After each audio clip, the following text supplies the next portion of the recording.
আমি তো তোমারই মেয়ে। ওই লোফারটাকে আমি বুঝিয়ে দেব যে আগুন নিয়ে খেলতে হলে সেই আগুনে শুধুমাত্র নিজের হাতটাই পড়ে। যতগুলো আঘাত আমার বাবা তোমায় করেছিল তার চেয়ে অনেক বেশি আঘাত তুমি আমায় করো। এই নাও, মারো আমায়। তোমার এই মলি মালতী হয়েছে দাদু। এখন মধু বিনা মালতী আর মালতী বিনা মধু, কেউ বাঁচবে না দাদু। ওফো,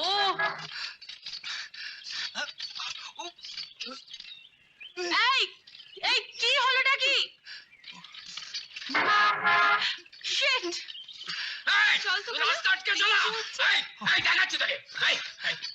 এই যে মশাই, তখন থেকে যে হর্ন দিচ্ছি কানে শুনতে পাচ্ছেন না? এই রাস্তাটা কি তোমার বাবা? না মা, রাস্তাটা সরকারের। মা? আমি তোমার মা হতে যাব কেন? তুমি আমার মেয়ের মতো, তাই মা বলেছি।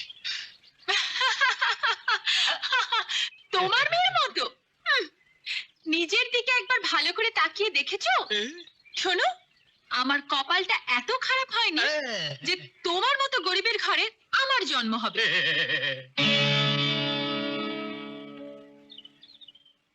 এই যে অমন হাঁ করে কি দেখছোটা কি? হ্যাঁ, আমাকে?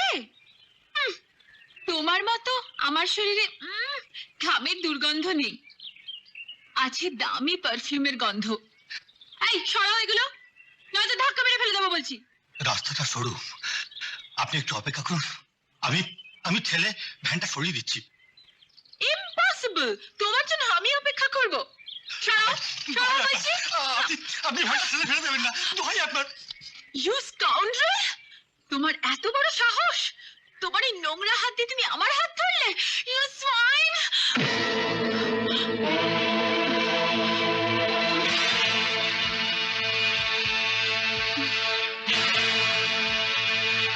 তুমি জানো কার হাত ধরেছো?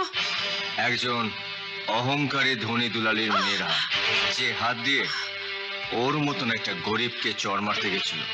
তোমার জানা উচিত, হাত কিন্তু শুধু ধনীদের থাকে না, গরিবদেরও থাকে। এখন যদি এই হাত তোমার গালে চড় মারে, তাহলে এই হাতটা ধরার মতন কিন্তু আশেপাশে কেউ নেই। কেউ ভূত? তুমি জানো না আমি কে? আমার জানার দরকার নেই যে তুমি কে, কোন বাড়ি থেকে এসছো, কিন্তু তুমি একটা কথা জেনে রাখো, এই গ্রামে যদি 2-4 দিন থাকতে চাও তাহলে নিজের এই স্বভাবটাকে পাল্টাও, নাহলে গরিবের এই হাতটা দ্বিতীয়বার তোমাকে ক্ষমা করবে না। তাই নাকি? আমার পরিচয়টা পেলে বোধহয় এই কথা বলতে আর সাহস পেতে না। বলেছি তো, তোমার পরিচয় জানার আমার দরকার নেই, বরং তোমার ক্ষমতা দেখাবার জন্য তুমি আমার পরিচয়টা জেনে নাও। আমার নাম মধু। আমার হাতে এই দোতারাটা দেখছো না? এই দোতারাটা বাজিয়ে আমি গ্রামের লোকদেরকে গান শোনাই। তাই এই গ্রামের যে কোনো মানুষকে আমার নাম জিজ্ঞাসা করলে আমার বাড়িটা দেখিয়ে দেবে। চলো রহিম চাচা, চলো। আরে দাঁড়াও, শুধুমাত্র জেনে যাও আমি জমিদার বাড়ির মেয়ে। সরো। জমিদার বাড়ির মেয়ে? কি ভাবেটা কি নিজেকে? ওই মৌচাকের মধুর কথা কেউ শোনেনি, শুধুমাত্র আমি ছাড়া। আমি হলাম তোমার 1 নম্বর চামচা, কাজে তোমার অপমানের কথা কেউ জানতে পারবে না। ভয় পেয়ে গেলেন রহিম চাচা? ভয় নেই। আরে জমিদারের দিন অনেকদিন আগেই শেষ হয়ে গেছে, তাই জমিদার বাড়ির মেয়ে পরিচয়টা অনেকটাই অচল পয়সার মতো। অসিত নারায়ণের রক্তে তোর জন্ম। কেউ যদি মনে করে এই গ্রামে থেকে তোকে অপমান করে তার শরীর দিয়ে রক্ত ঝরবে না, তাহলে কিন্তু সে ভুল করবে। হ্যাঁ, বাবা, আমি ওর কথা শুনে মনে করেছিলাম এতদিন তোমার সম্বন্ধে যা শুনেছি সব বুঝি মিথ্যে। মনে হয়েছিল এই গ্রামে তোমার কোনো মূল্যই নেই। তুই জানিস না মলি, জমিদারি না থাকলেও এখন এই গ্রামে অসিত নারায়ণ চৌধুরীর সামনে কেউ জুতো পরে আসতে সাহস পাবে না। অথচ তোমার একমাত্র মেয়ের গালে চড় মারার সাহস কিন্তু এই গ্রামের একজন দেখিয়েছে বাবা। তুই শুধু ওর নাম ঠিকানাটা আমাকে এনে দে, তারপর ওকে ধরে এনে তোর সামনে এমন শাস্তি দেব যে মরার আগে পর্যন্ত ওর মনে থাকবে। না, তোমায় কিছুই করতে হবে না বাবা, শুধু এই কথাটা আমি তোমায় জানিয়ে রাখলাম। আমি তো তোমারই মেয়ে। ওই লোফারটাকে আমি বুঝিয়ে দেব যে আগুন নিয়ে খেলতে হলে সেই আগুনে শুধুমাত্র নিজের হাতটাই পড়ে। ওহো, সময় বদলে গেছে দাদু। দিদা যে 2 পয়সার আলতাটা পায়ে পড়তো সেটাই এখন লিপস্টিকে পরিণত হয়েছে, যার দাম 200 টাকা। আমরা যেটা ঠোঁটে দিই। পা থেকে ঠোঁটে? বাহ বাহ বাহ বাহ, তোদের এই আধুনিক সভ্যতার তুলনা হয় না মালতী। ও দাদু, তুমি আমাকে মালতী বলে ডাকবে না, নামটা ভীষণ ছেকেলে। তুমি আমায় মালি বলে ডাকবে। তোর কাছে সেকেলে, আমার কাছে তোর দিদার স্মৃতি। তোর জন্মের পর তোর দিদা নাম রেখেছিল মালতী।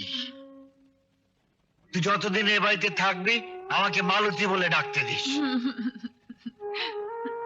তো দিদাকে আমি খুব ভালোবাসতাম, তার কথাটা মনে পড়বে। ঠিক আছে, শুধুমাত্র তোমার জন্য পারমিশন দিলাম। আচ্ছা দাদু, বলো তো এই গ্রামে অবাক করার মতো কি আছে? আছে, মাটি আছে, মাটির মানুষ আছে, মাটির গান আছে। তুই যদি বলিস একটা ছেলেকে খবর দিয়ে ডেকে আনে, সে তোকে গান শোনাবে, মনটাকে পাগল করে দেবে। তার নামটাও মধু, গলাটাও মধুর মতো মিষ্টি। মধু,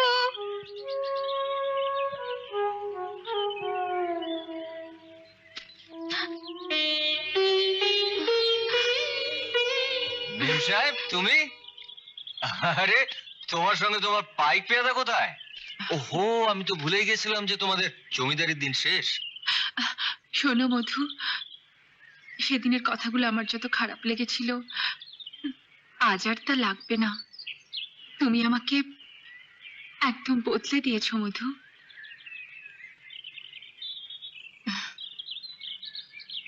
জানো মধু, তোমার সঙ্গে পরিচয় হওয়ার আগে তোমার মতো মানুষদের মানুষ বলেই মনে হতো না। দাদুর কাছে যখন তোমার কথা বললাম, তখন দাদু আমায় বলল, গ্রামে এসেছিস, গ্রামের মানুষদের ভালোবাসতে শেখ, তাহলে তো নিজেকে চিনতে পারবি। দাদুর কথার পর সেদিনে তোমার কথাগুলো আমার অহংকারী মনটাকে ক্ষত বিক্ষত করে দিয়েছে মধু। তাই তো আমি এত দূর থেকে ছুটে এসেছি শুধু তোমার কাছে ক্ষমা চাইতে। সেদিন ওই গরিব ঠেলাওয়ালার হাতের ছোঁয়ায় আমার হাতটা নোংরা হয়ে গেছে বলে আমি তাকে এই হাতে চড় মারতে গিয়েছিলাম। আর আজ এই হাতে তোমার কাছে ক্ষমা চাইতে এসেছি মধু। আমায় ক্ষমা করে দাও। আরে, কি করছোটা কি? বেশ, আমি তোমাকে ক্ষমা করে দিলাম। কি এবার খুশি তো? পুরোটা না, আমি তোমাদের কথা সব শুনেছি মধু, কিন্তু আমি তোমাকে 2000 টাকা ধার দেব না। তুমি পরিশ্রম করে রোজগার করতে চাও, আমি যদি তোমাকে সেই সুযোগটা করে দিই, আপত্তি করবে? যদি আপত্তি করো তাহলে ভাববো তুমি এখনো বিশ্বাস করে উঠতে পারোনি যে তুমি আমায় বদলে দিয়েছো। শোনো, বাবাকে বলে আমি তোমাকে একটা চাকরি দেব, করবে? চাকরি আমি করব, কারণ আমার জন্য বর্দা যে ঋণের বোঝা মাথায় নিয়েছে সেটা আমি নিজের হাতে নামিয়ে দিতে চাই।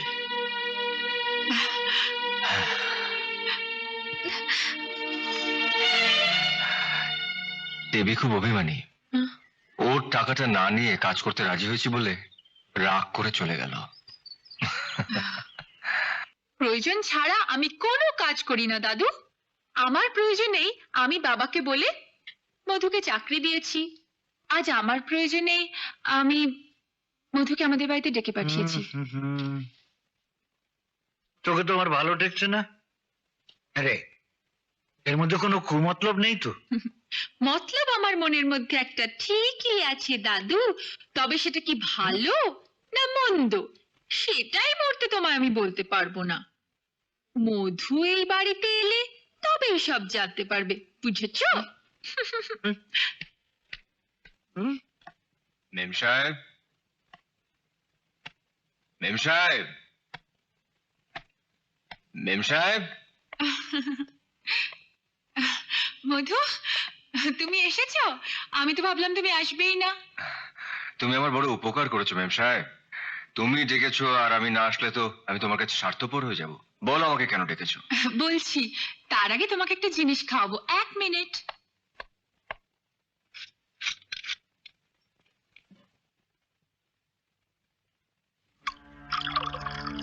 তুমি একই ঢালছো মেম সাহেব? এই নাও, এটা খেয়ে দেখো। মেম সাহেব, তো মদ? তুমি আমাকে মদ খেতে বলছো? শুধু বলছি না, তুমি খাবেও। না না, মদ আমি খাবো না। খাবে না? দেখো, তুমি মদ না খেলে আমি তোমায় জড়িয়ে ধরে চিৎকার করবো, আর আমি চিৎকার করলে সব লোকজন ছুটে আসবে, তোমাকে মারবে, পুলিশে দেবে। কি খাবে? ঠিক আছে, আমি খাচ্ছি।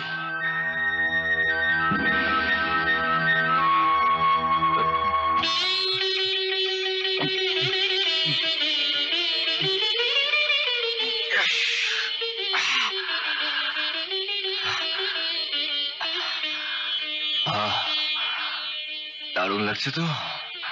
আচ্ছা, বলো তো মধু, বেবি আর আমার মধ্যে কে বেশি সুন্দরী?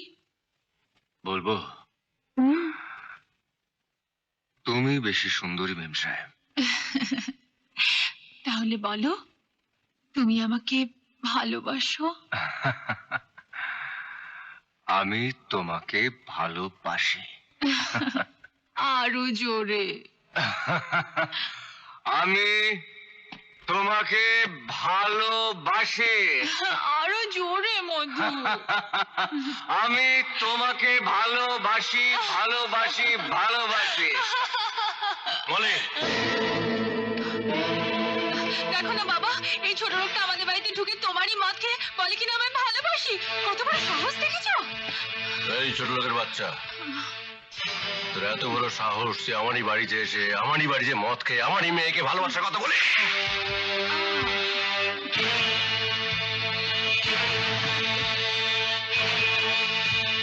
এবার বল, আমার মেয়েকে ভালোবাসিস? বল।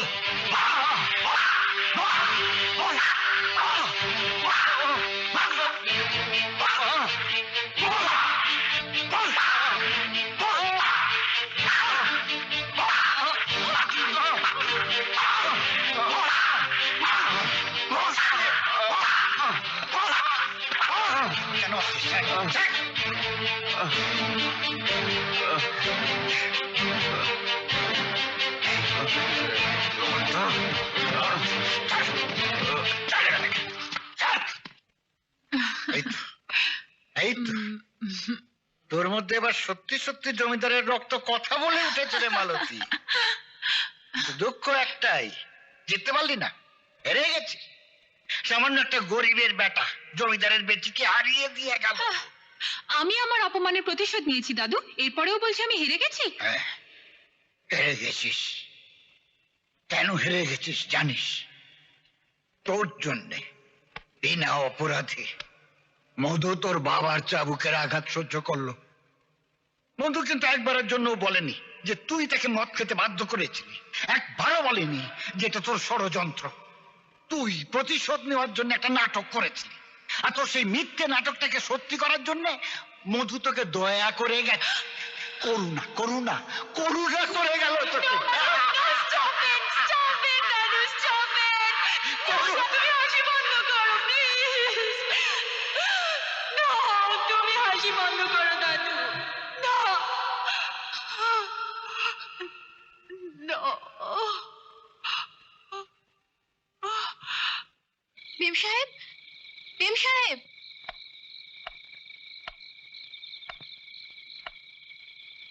কিছু বলবে? সেদিন প্রথম দেখাতে আপনার সাথে কথা হয়নি, তাই আজ আপনার সাথে কথা বলতে এসেছি। তোমার সাথে কথা বলবার মতো সময় আমার নেই। তা থাকবে কেন? আপনার বাইরেটা খুব ফর্সা, কিন্তু ভেতরটা তার চেয়ে অনেক অনেক কালো। একটা সহজ সরল ছেলেকে ছলনায় ভুলিয়ে মিথ্যে নাটক করে আপনার বাবাকে দিয়ে যে কটা চাবুকের আঘাত করেছেন, ইচ্ছে করছে ঠিক ততগুলো চাবুকের আঘাত আপনার পিঠে এঁকে দিই।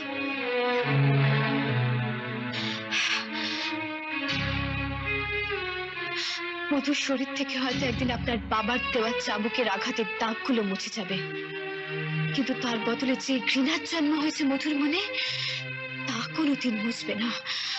মধু আপনাকে ঘেন্না করে, ঘেন্না করে। দিদিমণি, তুমি ওই ছোট লোক মেয়েটাকে কিছু বললে না? তোমার বাড়িতে এসে তোমাকে লম্বা লম্বা কথা শুনিয়ে গেল, আর তুমি কিছুই বললে না?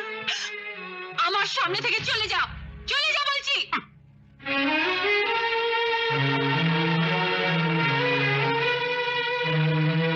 হ্যাঁ, অন্ধ, চোখ থেকেও আমরা অন্ধ, তাই তো চাঁদের আলো দেখতে পাই না।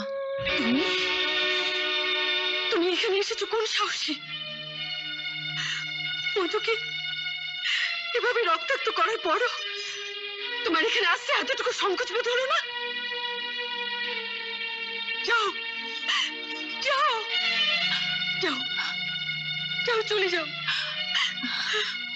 আমি আজ আপনাদের কাছে অপরাধী, তাই তো আসামি হয়ে আপনার কাছে ক্ষমা চাইতে এসেছি বৌদি। ক্ষমা? কিসের ক্ষমা? কি করবে তোমাকে ক্ষমা? তোমাদের কোনো ক্ষমা নেই। যাও, যাও, এই মুহূর্তে এখান থেকে চলে যাও, চলে যাও। খালি হাতে আমি যাব না বৌদি, আপনি আমায় শাস্তি দিন, আমি মাথা পেতে নেব। মধুর শরীরে যতগুলো আঘাত লেগেছে, সেই আঘাতগুলো আমায় ফিরিয়ে দিন। ব্যাস, এবার নাটক তুমি বন্ধ করো।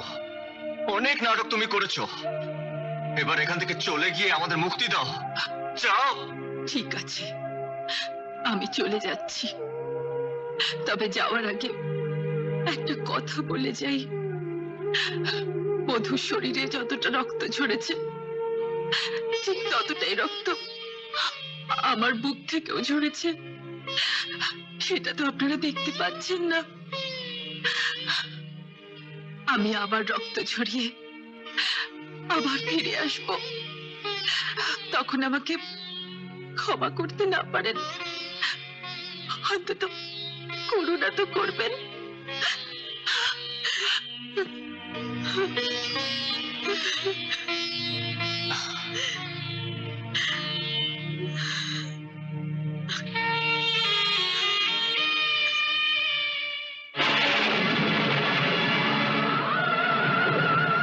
কেন হেরে গেছিস জানিস? মধু তোর বাবার চাবুকের আঘাত সহ্য করলো।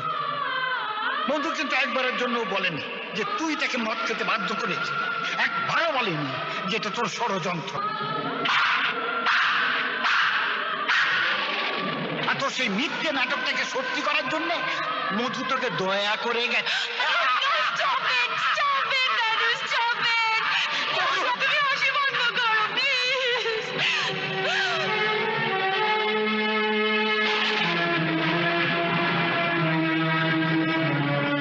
মধু,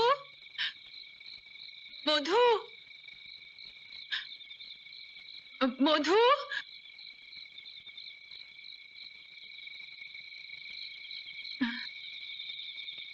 বৌদি, তুমি তুমি আবার এসেছো কেন?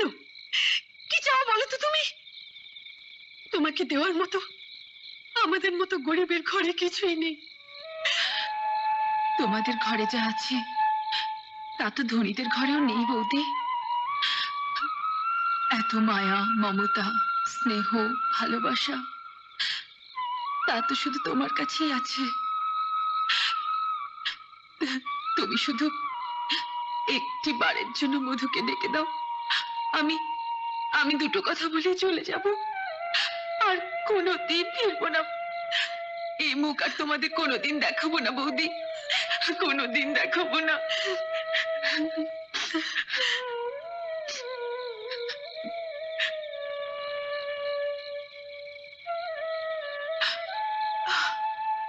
মধু, মধু, যা ভাই, একবার মেয়েটির সঙ্গে দেখা করে আয়, যা। না বৌদি, ওই অহংকারী দাম্ভিক মেয়েটার সঙ্গে কথা বলার আমার কোনো দরকার নেই। মধু, আমি বলছি যা, বৌদি, যা বলছি।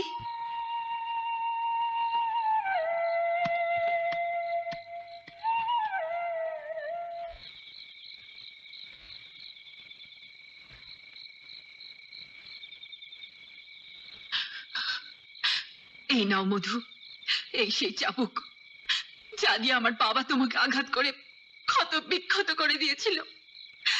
যতগুলো আঘাত আমার বাবা তোমায় করেছিল, তার চেয়ে অনেক বেশি আঘাত তুমি আমায় করো। এই নাও, মারো আমায়।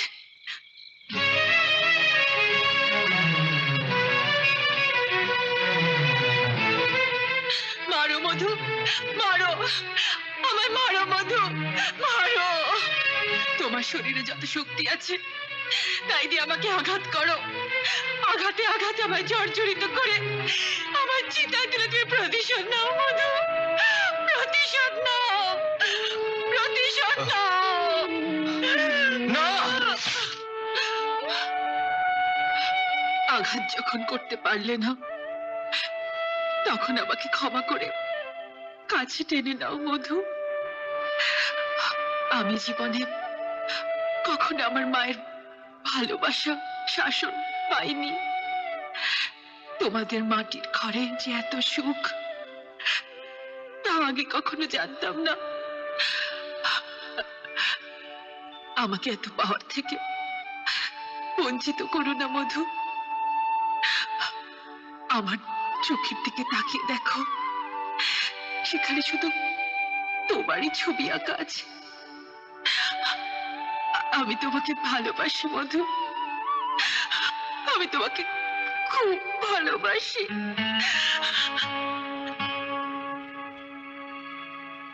মলি,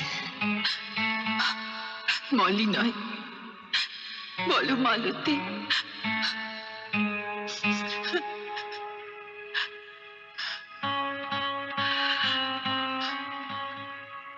মালতী,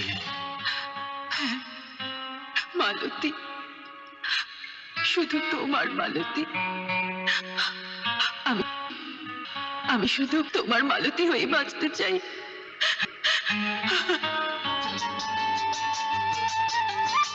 দাদু, আমি মালতী হতে চাই।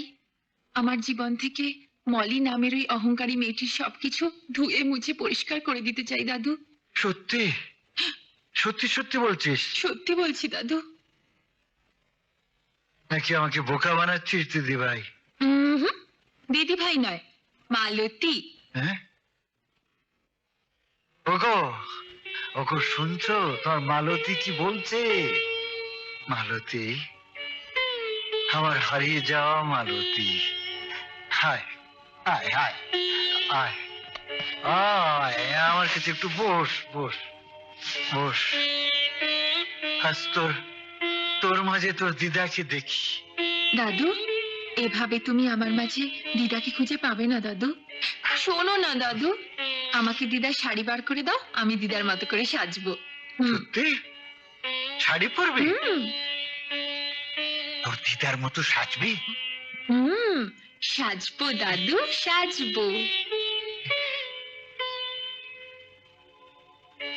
মালতীর যে নতুন করে জন্ম হয়েছে মধুর জন্য। মধু? হ্যাঁ? তাহলে তুই মধুকে ভালোবেসে ফেলেছি দাদু। মধুকে ভালোবাসাতে তো তোমার এই মলি মালতী হয়েছে দাদু। এখন মধু বিনা মালতী আর আর মালতী বিনা মধু কেউ বাঁচবে না দাদু, কেউ বাঁচবে না। আচ্ছা মধু, তোমাকে যদি কেউ কোনোদিন আমাকে কেড়ে নেওয়ার জন্য হাত বাড়ায়, তাহলে তুমি সেই হাত ভেঙে দেবে তো?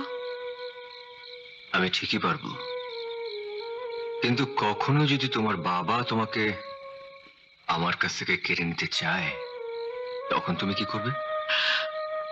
শুধু বাবা কেন, যদি স্বয়ং যমরাজ তোমাকে আমার জীবন থেকে কেড়ে নিতে আসে, তাহলে বেহুলা সাবিত্রীর মতো যমরাজকে আমি বাধ্য করব তোমার জীবনটা ফিরিয়ে দিতে।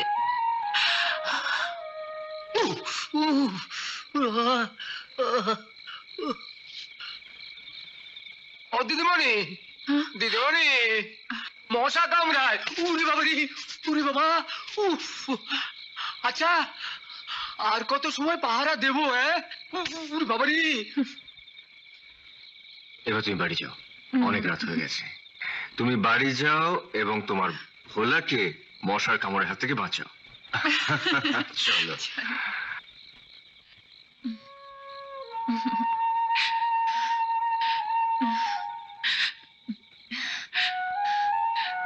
কি গো মালতী দেবী, অভিশাপ শেষ হলো? কুঞ্জবন থেকে মধু এতক্ষণে বিদায় দিল? অনেক কষ্টে দিয়েছে জানো দাদু, প্রেমে যে এত সুখ আছে তা আগে কখনো জানা ছিল না। তাহলে আর একটা কথা জেনে রাখো সখী, প্রেমের কুঞ্জবনে বসন্তের কোকিল আছে, ভ্রমর আছে, ভ্রমরের হুলো আছে। জানো দাদু, দুঃখ আমাকে কখনো স্পর্শ করতে পারবে না। যদি কখনো দুঃখ আসে, তখন আমি বুকের ভেতর মধুকে শক্ত করে ধরে রাখবো দাদু। দুঃখ আমাকে ছুঁতেই পারবে না। হ্যাঁ দাদু। মেম সাহেব,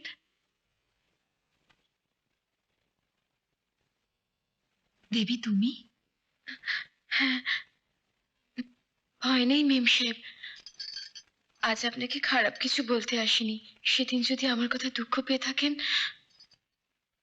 আমাকে ক্ষমা করে দেবেন।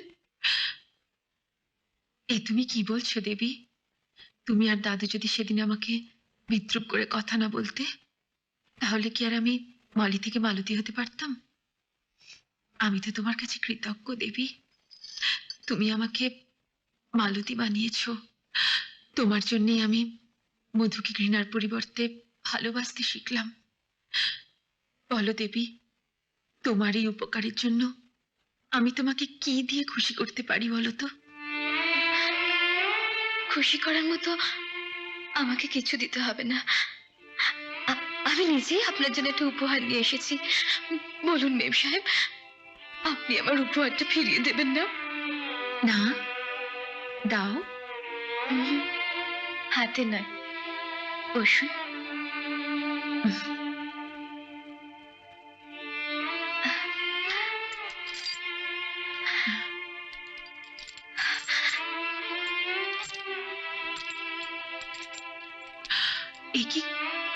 এ কি করছো দেবী?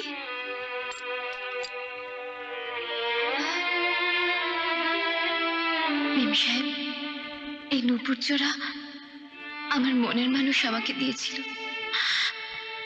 তখন জানতাম না ও আমার হবে না,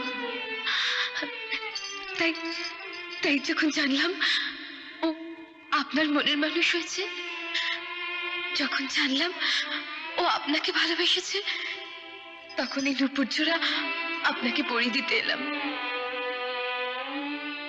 মধু, মধু আমার ছোট্টবেলার বন্ধু। আপনি দেখবেন, আপনি যখন এই নূপুর পরে হাঁটবেন, তখন এই নূপুরের শব্দ আপনাকে আপনাকে মধুর কথা মনে করিয়ে দেবে। চলি মেম সাহেব।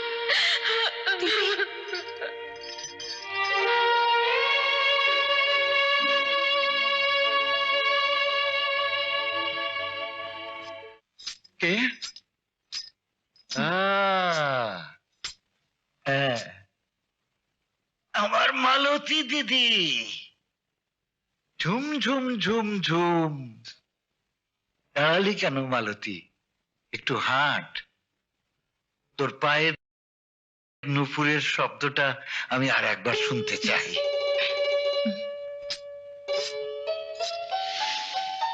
নুপুরের শব্দ বুঝি তোমার খুব ভালো লাগে দাদু? লাগতো, লাগতো সে এক সময়। দাদু, আমার মা নুপুর পড়তো না? পড়তে চেয়েছিল, তোর বাবা পড়তে দেয়নি।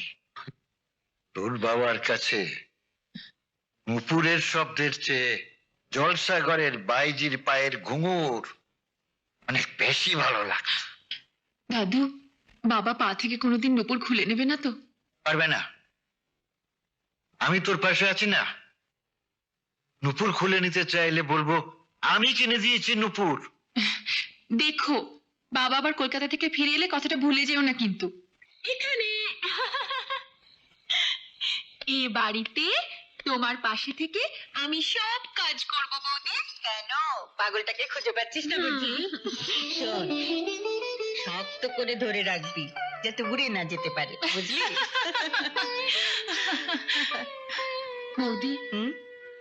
দাদাকে একটু বলো না আমার বাবার সাথে কথা বলতে। তোর দাদা আজ বাড়ি এলেই বলবো।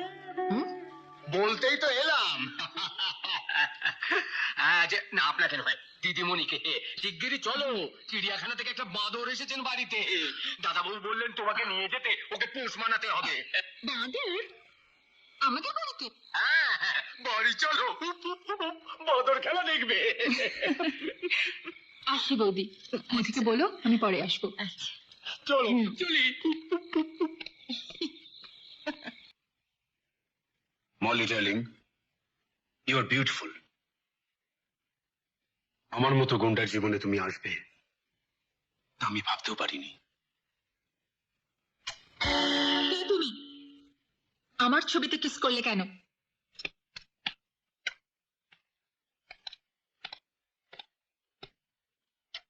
আজ তোমার ছবিতে করেছি, দুদিন পর তোমার মুখে করব।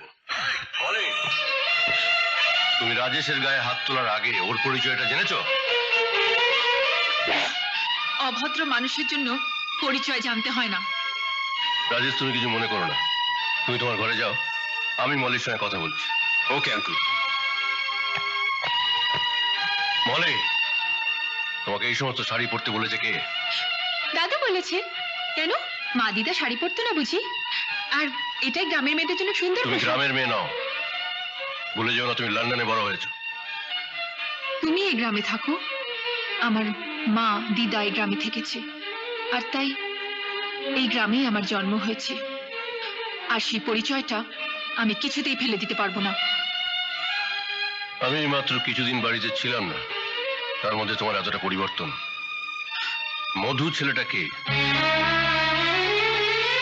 এই গ্রামেরই ছেলে। আমার তো মনে হয় তোমার চেনারই কথা।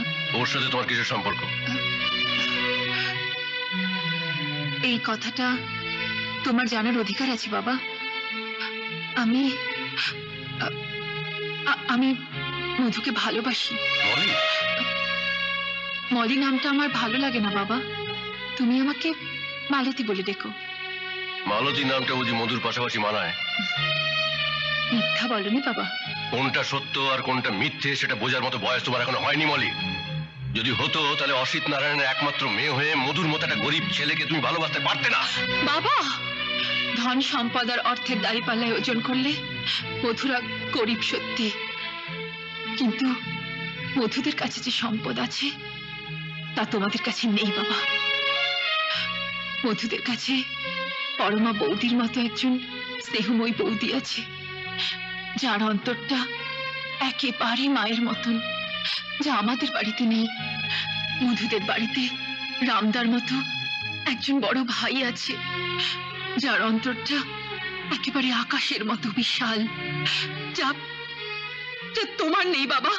মলি, আবেগ দিয়ে জীবন চলে না। আবেগ হলো নদীর জোয়ারের মতো, যখন আসে তখন দুকুল ভাসিয়ে দিয়ে যায়, আর যখন ভাটা পারে তখন অনেক কিছু টেনে নিয়ে যায়। তাই আমি তোমার জীবনের দাম দেওয়ার জন্য তোমার জীবনের কোনো কিছুকে আমি হারাতে দেব না। তুমি আমার মেয়ে, তোমাকে যেমন ভালোবাসার অধিকার আমার আছে, তেমনি শাসন করার অধিকারও আমার আছে।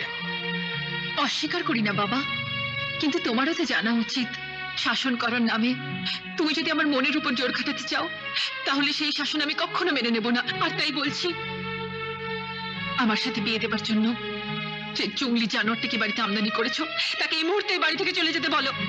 আমার শেষ কথাটা তুমি শোনো, তোমার বিয়ে রাজেশের সঙ্গে হবে, মধুর সঙ্গে নয়।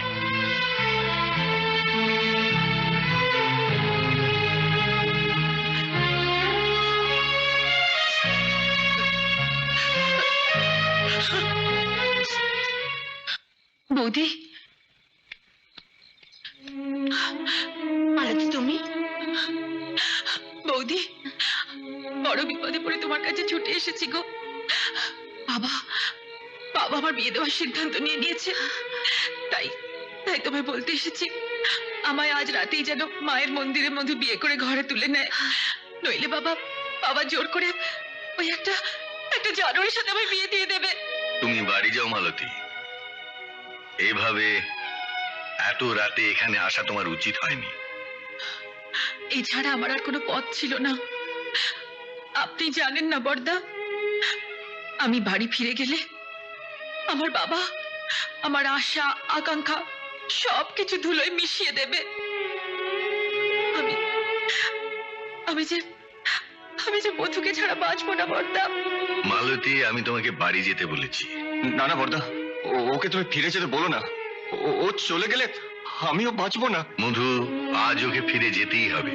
বর্দা, আমি না চাইতে তুমি আমাকে অনেক কিছু দিয়েছো। আজ মালতীকে এখানে থাকার জন্য আমি তোমার কাছে ভিক্ষে চাইছি।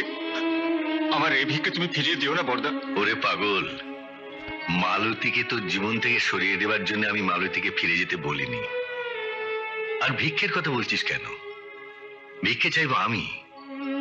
তোর মালতীকে তোর হাতে তুলে দেওয়ার জন্যে ওর বাবার কাছ থেকে 2 হাত পেতে আমি ভিক্ষে চাইবো মালতীকে। বর্দা, অসম্ভব বাবা, আমি গরিবকে ভিক্ষে দিতে পারি, কিন্তু আমার আভিজাতের অহংকারকে আমি গরিবের ঘরে বিক্রি করতে পারবো না। তুই মাথা গরম করিস না। আপনাকে অনুরোধ করছি বাবা, আপনি অন্যায় আবদার করবেন না, আমি রাখতে পারবো না। তোমার বাবার কথা যদি তোমার কাছে অন্যায় আবদার হয় তাহলে আমার বাবার অন্যায় আবদার আমি রাখতে যাব কেন? মলে, তুমি যদি তোমার বাবার মর্যাদা দিতে না পারো তাহলে আমি বা মর্যাদা দিতে যাব কেন? অনেক বড় বড় কথা শিখেছিস না রাজেশ? বলুন আঙ্কেল। মলিকে ওপরের ঘরে আটকে রাখো।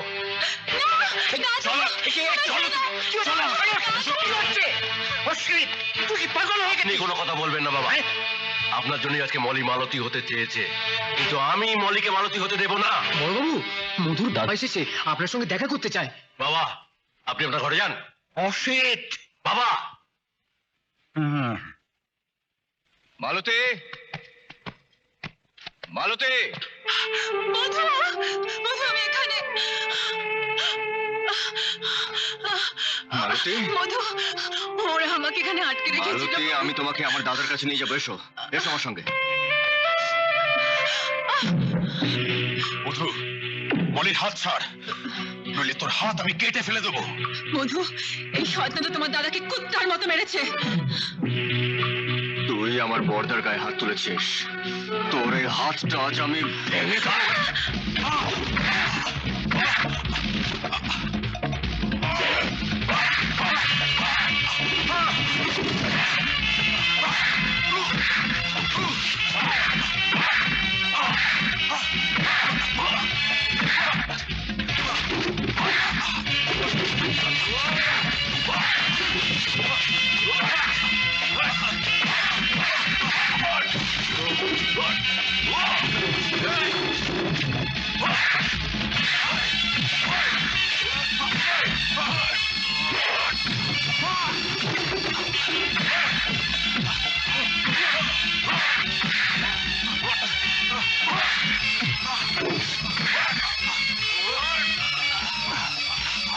আজ আমি তোকে তুই আমার দাদার গায়ে হাত তুলেছিস।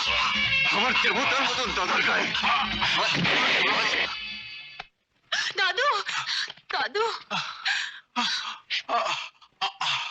অসিত, মালতীকে যেতে দে। না, তোর অনেক অন্যায় আবদার আমি নীরবে সহ্য করে যাচ্ছি, কিন্তু আর নয়, ওকে যেতে দে, নইলে আমি তোকে গুলি করে মাত্র দ্বিধা করব না। বাবা হয়ে বাবা, চুপ বেয়াদব। হায় হায় হায়। মধু, মালতীকে নিয়ে যাও, যাও, আমি আছি, দেখি কে তোমাদের বাধা দেয়। যাও যাও। এই পরমা, মধু তো এখনো মালতীকে নিয়ে আসছে না। আমার যে শ্বাস নিতে বড় কষ্ট হচ্ছে। পর্দা,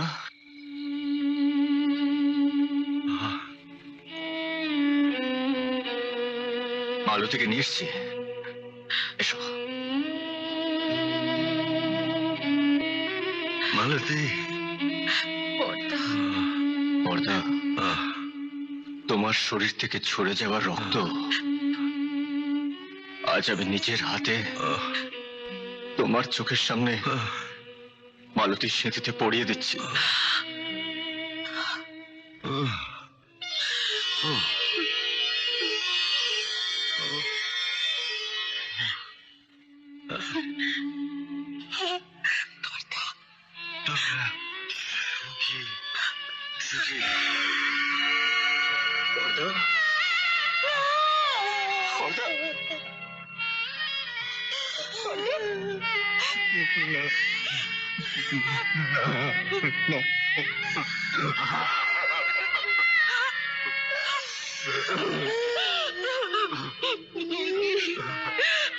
বৌদি,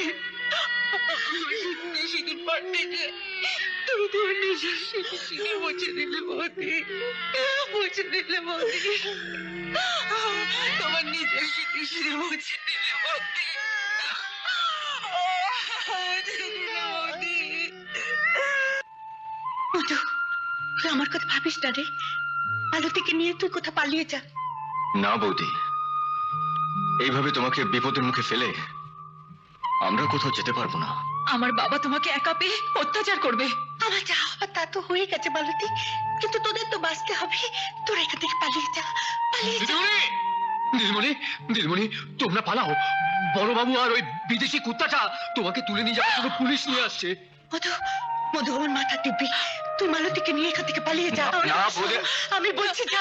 আমার কথা না বৌদি, না, আমরা যাবো না বৌদি, না, বৌদি। এসো, এই এই হচ্ছে তোমাদের বাসস্থান। কি পছন্দ হয়েছে? হ্যাঁ,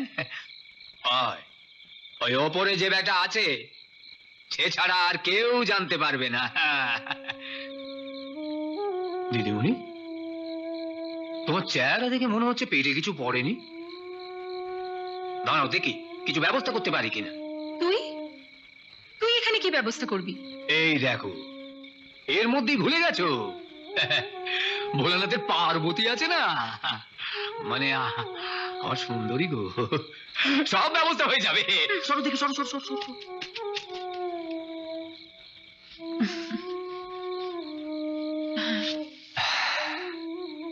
বসো।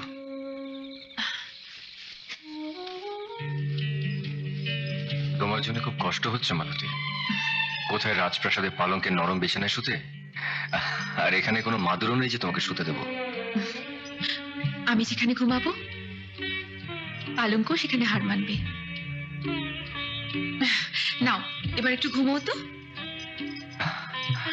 আর তুমি? কেন? আমি তোমার বুকে মাথা রেখে ঘুমাবো, যেখানে আমি পালঙ্কের চেয়ে অনেক বেশি নিশ্চিন্তে ঘুমোতে পারবো। সিঁদুর পড়েছিস, সিঁদুর, গরিবের কেনা সিঁদুর। আমিও তোর ওই স্মৃতির সিঁদুর মুছে দিয়ে রাজেশের সঙ্গে তো নতুন করে বিয়ে দেবো। হিন্দু নারীর বিয়ে একবারই হয় বাবা, আর সেই সিঁদুর পড়ার পর সেটা তখনই মুছে যায় যখন তার স্বামী মারা যায়। তুমি শত কত চেষ্টা করলে এই শীতে সিঁদুর মুছতে পারবে না বাবা, পারবে অসিত না। নারায়ণ চৌধুরী পারে না এমন কোনো কাজ নেই। রাজেশ, হ্যাঁ বলুন। তুমি ওকে শক্ত করে ধরো, আমি ওর স্মৃতির সিঁদুরটা মুছে দেবো।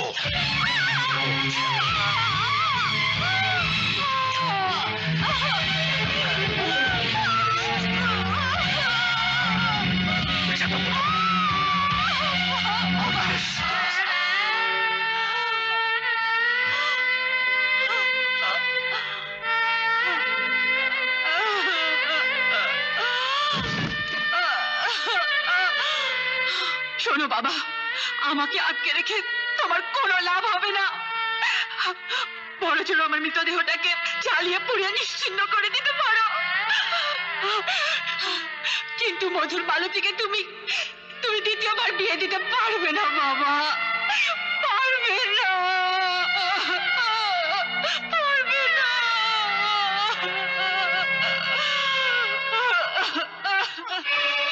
না, তোমরা কেউ মধুকে স্পর্শ করতে পারবে না। বাবা, বাবা, আমি তোমার মেয়ে হয়ে মধুর জীবন তোমার কাছে ভিক্ষা চাইছি বাবা। বেশ, আমার কথা তুমি যদি শোনো তাহলে তুমি মধুকে বাঁচাতে পারবে। ওকে বলো এই গ্রাম ছেড়ে ওকে চলে যেতে হবে, আর রাজেশকে তোমাকে বিয়ে করতে হবে। ঠিক আছে, মধু এই গ্রাম ছেড়ে চলে যাবে বাবা। মালতী,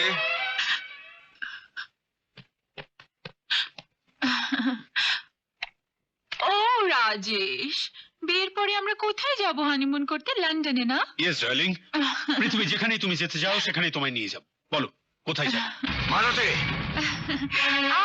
মধু, মধু তুমি ভীষণ ভালো সময় এসে পড়েছো।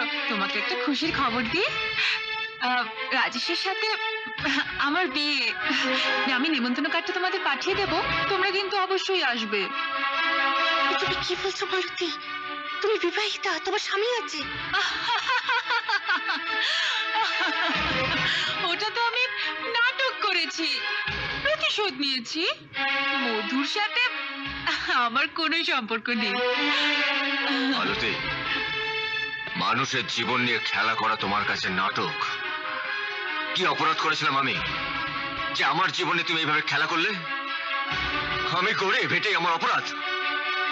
তবে একটা কথা জেনে রাখো, তুমি আমাদের দেশের মেয়েরা আজও শাখা সিঁদুরকে বিশ্বাস করে।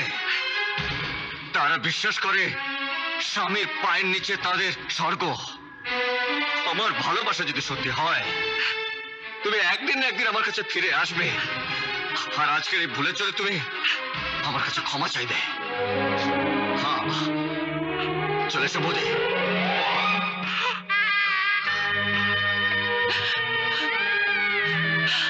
বাবা, আমি মধুকে তাড়িয়ে দিয়েছি বাবা। ও আমাকে ঘেন্না করবে, আমায় ঘেন্না করবে বাবা। দাদু, দাদু, আমাকে একটু বিষ এনে দিতে পারো দাদু? আমি মরতে চাই, আমি মরতে চাই দাদু, আমি মরতে চাই। মালতী, মালতী, দাদু, এই মানুষটাকে আমার চোখের সামনে থেকে সরে যেতে বলো। এই মানুষটাকে দেখলে আমার ভয় হয়। এই মানুষটা আমার জীবনের খুশি, আনন্দ সবকিছু কেড়ে নিয়েছে দাদু। ওর নিঃশ্বাসে বিষ আছে, বিষ আছে দাদু। মালতী, মালতী, আর কি বলার আছে? তোমার তো সব বলা শেষ হয়ে গেছে বাবা।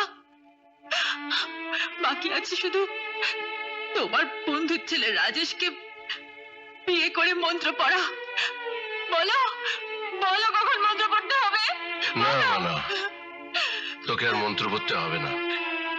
আমি জানতাম না যে রাজেশ মল্লিকের ছেলে নয়। মল্লিক?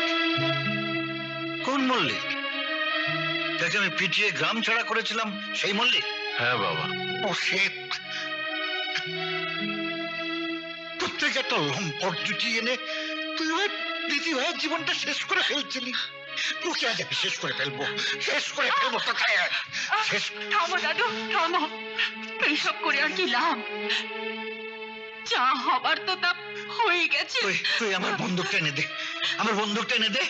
ওই মল্লিক আর ওই রাজেশ গুন্ডাটাকে আমি কুকুরের মতন গুলি করে মারবো। রাজেশ মল্লিককে খুন করেছে বাবা। বুঝতে পারিনি যে সম্পত্তির লোভে প্ল্যান করে রাজেশকে ছেলে সাজিয়ে ওরা আমাকে ভুল বুঝিয়েছে। তোর ভুল শুধরাবার একটাই পথ, মালতীকে তুই নিজে মধুর হাতে তুলে দিবি। তাই হবে বাবা। মালতী, মিথ্যে আভিজাত্যের অহংকারে ভুল করে তোর জীবনটা আমি নষ্ট করে দিয়েছি। কালই আমি নিজে মধুর হাতে তোকে তুলে দিয়ে আসবো। যা যা দিদি যা। বাবা হ্যাঁ মা। বাবা মধু মধু ওই ওরা চলে গেল। ডাক তোর মধুকে, ডাক ডাক। মধু মধু নৌকা ফেরাও মধু, আমি তোমার কাছে ফিরে এসেছি। আমি তোমায় যা বলেছিলাম সব মিথ্যে মধু। মধু নৌকা ফেরাও। মধু নৌকো পারে নিয়ে চল ভাই। না বৌদি, মধু আমি কিন্তু সাঁতার জানি না। তুমি যদি নৌকা না ফেরাও আমি কিন্তু জলে ঝাঁপ দেবো। মধু, আমি তোমাদের কাছে ক্ষমা চাইতে এসেছি। আমি মালতীকে তোমাদের কাছে ফিরিয়ে দিতে এসেছি। মধু নৌকাটা ফেরাও। মধু নৌকাটা ফেরাও। মধু মধু তুই নৌকোটা পারে নিয়ে চল মধু। না বৌদি, যে নৌকা উজানে চলছে তাকে নিয়ে আর পারে যাব না। ফেরাও বলছি। ফেরাবে না?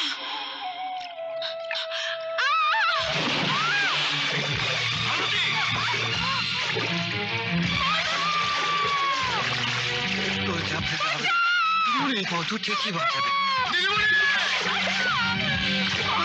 তুই যদি বাধা থেকে না বাঁচাস আমি তাহলে যাব না বৌদি না, আমি দেখেছি।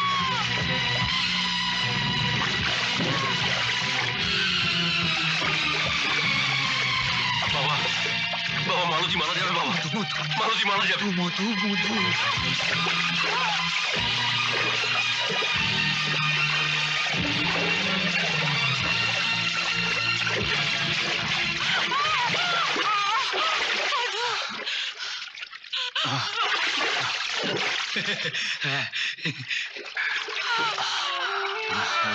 ওকে শোনো, চল দিদিমণি, মধু ভাই ওঠো।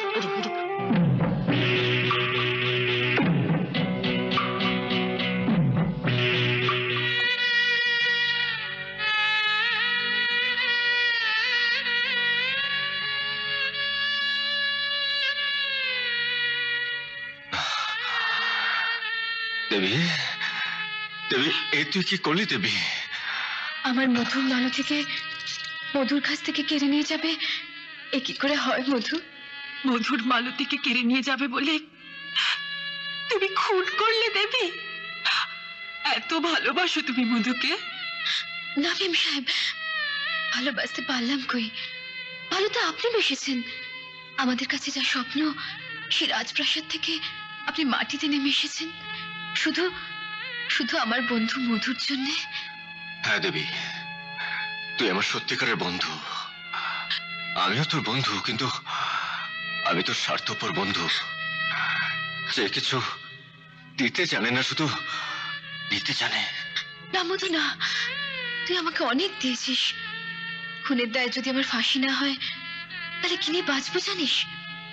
তোর স্মৃতি নিয়ে, যা জেলখানা আমাকে বাঁচিয়ে রাখবে। দেবী, তোমাকে দেওয়ার মতো আমার কাছে আর কিছুই নেই। শুধু মধু আছে, আর তাকেও তুমি আমায় দান করে দিয়েছো। তাই তোমার বিদায় বেলায় তোমায় আমি একটা জিনিস দিতে চাই, বলো নেবে? এবার মতো হলে নিশ্চয়ই নেব মেম সাহেব। দেবী মা আমার, আমি কি নিয়ে বাঁচবো মা? আমি কি নিয়ে বাঁচবো? ভেবো না বাবা, মধু আছে, মেম সাহেব আছে, বৌদি আছে, ওরা সবাই তোমাকে দেখবে বাবা। দেবী, তোমার দেওয়া এই নুপুর জোড়া আজ আমি তোমার পায়ে পরিয়ে দিতে চাই দেবী। না মেম সাহেব না, ওটা তুমি পড়ো। কোনো অবসর মুহূর্তে এই নুপুরের শব্দ তোমাদের মনে করিয়ে দেবে যে দেবী বলে কেউ ছিল, যে তোমাদের ভালোবাসতো। দেবী, চলি মশাই। দেবী, যাই রে মধু। দেবী